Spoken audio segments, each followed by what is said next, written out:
Hey everyone, Mucklick Douglas Bartholomew Reginald Esquire the Fourth here, and I hate wasting time. This is a guide to Greer in the Wing 8 raid. Now let's get to the point. After you've secured the base camp, go east to reach Greer. He has a mini-boss on the way there that is nowhere near as dangerous as Decima's. Kill it. Note, there are multiple ways to tackle this boss. I'm going to show you one of them. If you prefer other strats, that is totally valid. Moving on. Preparation. Assign one group to handle Greer and another group to handle Reeg. These are Greer's boys.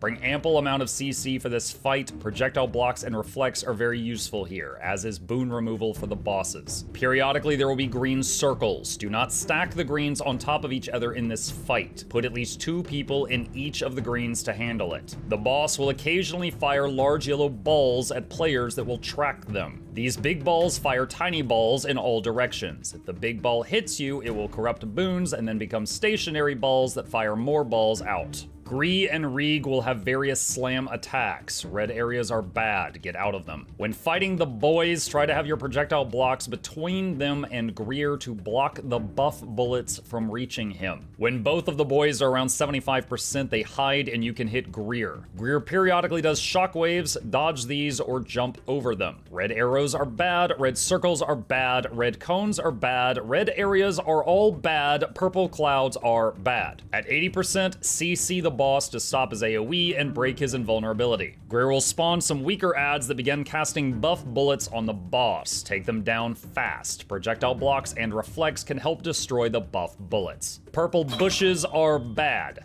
When Greer does his 1-2-3 attack pattern, jump or dodge the third hit, it will spawn a wave. At 66% health, he goes invulnerable and summons the boys. Split into your Reeg and Greer groups. Boss and mini-bosses will occasionally jump around, don't get goomba'd. When both adds are at 50%, they will relocate somewhere else in the arena, chase them down. When both of them reach 25%, it's time to get back on the boss. Around 50% health, CC Greer, and he will summon more adds that try to buff bullet him. Burn them down, block the buffs as much as possible. Note, successfully CCing Greer will remove some of his buff stacks. Around 33%, he'll go invulnerable again and summon the boys again. Split up and handle them. Around 20%, CC Greer and he will summon more adds that try to buff bullet him. Burn them down, block the buffs as much as possible. From 20% to dead is just everything you've already seen, but faster and more chaotic. Burn him down to finish the fight. If you enjoyed this video, please consider leaving a like for the YouTube algorithm, comment if you have any questions, or if you know any tricks and tips that I didn't share, and subscribe to the channel if you would like to see more content. Another massive thank you to the supporters on Patreon and Twitch who keep this channel alive, and if you're interested in becoming one and getting more videos and perks, there's a link to that in the description. Now you know how to dodge balls. You're welcome. Click these links.